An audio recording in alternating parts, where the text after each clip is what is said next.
Indonesia merupakan negara dengan jumlah penduduk terbesar keempat di dunia setelah Amerika Serikat, India, dan Tiongkok.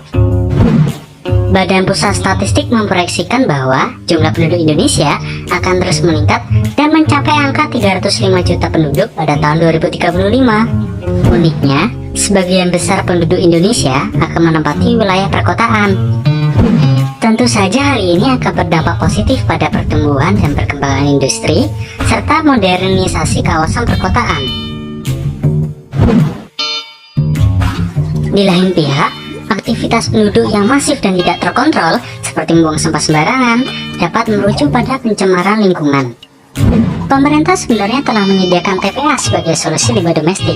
Namun, sampai kapan kita akan terus mengandalkan fasilitas tersebut? Karena lama-lama juga akan penuh. Pengolahan limbah yang buruk di Indonesia sebenarnya sudah menjadi rahasia umum. Hal itu terbukti dengan pencemaran lingkungan di berbagai macam daerah. Peningkatan jumlah penduduk juga berimplikasi pada eksploitasi sumber daya alam non terbarukan yang sewaktu-waktu akan habis dan menyebabkan krisis energi. Terdengar menyeramkan, tapi ketika kamu sedang asik nonton acara TV kesayanganmu pada malam hari setelah pulang beraktivitas, tiba-tiba malah mati lampu.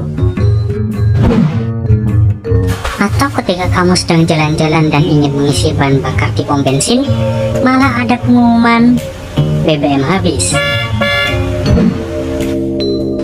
Perserikatan Bangsa-Bangsa sebenarnya telah mencanangkan 17 tujuan pembangunan berkelanjutan yang ditujukan untuk memberantas permasalahan ekonomi, kesehatan, pendidikan, sosial, lingkungan, dan juga permasalahan perkotaan yang menjadi fokus kajian pada video ini. Tujuan pembangunan berkelanjutan nomor 11 menerangkan bahwa kota berkelanjutan seharusnya dapat memberikan solusi pada ketahanan energi, air, limbah domestik, polusi udara, dan ketersediaan ruang terbuka hijau. Oleh karena itu, kami menawarkan Smart Garden for Smart People sebagai taman kota berbasis waste to energy yang dibangun di kawasan perkotaan. Singkatnya, Smart Garden adalah sebuah taman kota mandiri energi dengan turbin angin melayang, turbin air, pengolahan air limbah bawah tanah, pengolahan limbah organik melalui produksi biogas yang dapat digunakan untuk pengolahan limbah non-organik melalui pembakaran tanpa asap. Limbah air abu-abu yang dihasilkan dari aktivitas rumah tangga dialirkan melalui drainase menuju instalasi pengolahan air limbah bawah tanah.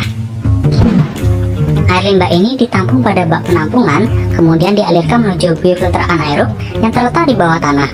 Proses ini melibatkan mikroorganisme anaerob dan biofilter sarang tawon untuk menurunkan jumlah polutan organik, lemah, dan padatan terlarut.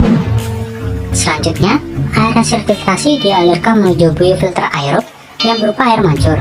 Proses ini membantu menurunkan kandungan surfaktan, fosfat, amonia, dan hidrogen sulfida. Pancuran air ini ditampung pada kolam yang terdapat tanaman seperti teratai dan akar wangi yang dapat membantu proses bioremediasi dan fitoremediasi untuk menurunkan kandungan COD, BOD, dan logam berat. Uniknya, ikan mas dapat diletakkan pada kolam air hasil penyaringan sebagai indikator kebersihan air. Di lain sisi, ikan mas dapat diternakkan pada kolam air hasil penyaringan ini yang nantinya dapat diarahkan untuk membantu biaya operasional taman. Limbah padat yang dikumpulkan oleh truk-truk limbah kemudian dipisahkan menjadi dua kategori, yaitu limbah organik dan limbah non-organik. Limbah organik dihaluskan menjadi bubur sebelum dimasukkan ke dalam reaktor biogas. Proses fermentasi bubur organik ini akan menghasilkan gas metana yang dapat digunakan sebagai bahan bakar insinerator. Smokeless insinerator dipilih karena hemat ruang dan tidak melepaskan asap kotor ke udara, karena asap hasil pembakaran akan ditampung dan dikondensasikan menjadi cairan pada suhu dan tekanan yang rendah. Cairan ini dapat digunakan sebagai racun serangga dan lagi-lagi dapat dijual untuk membantu biaya operasional taman. Selain itu, terdapat fasilitas pembangkit listrik melalui turbin air yang memanfaatkan aliran limbah cair, serta terdapat turbin angin melayang yang memanfaatkan aliran angin di ketinggian lebih dari 100 meter untuk mendapatkan kecepatan angin yang kencang dan stabil. Produksi listrik ini digunakan untuk keperluan operasional taman, dan kelebihan produksinya dapat dialirkan ke jaringan listrik kota. Tentu saja implementasi gagasan ini tidak terlepas dari pihak-pihak terkait seperti pemerintah daerah melalui Dinas Lingkungan Hidup, akademisi, insinyur, lembaga swadaya masyarakat, serta dukungan penuh dari masyarakat umum. Riset awal selama 1 tahun dilakukan melalui studi literatur untuk mempelajari topografi wilayah dan membuat rancangan taman yang sesuai dengan karakteristik kota. Tahap selanjutnya dilakukan koordinasi selama 1 tahun bersama masyarakat dari berbagai macam kalangan untuk menentukan langkah awal dalam pembangunan taman kota ini. Pemilihan kota percontohan dalam kurun waktu 5 tahun yang sesuai dengan kriteria Smart Garden seperti topografi wilayah yang landai, luasan yang memadai, kepadatan penduduk yang sesuai dengan daya tampung pengolahan limbah domestik, memiliki sarana prasarana yang mendukung seperti drainase dan pipa pembuangan, serta kinerja pemerintah daerah maupun kota yang cukup baik.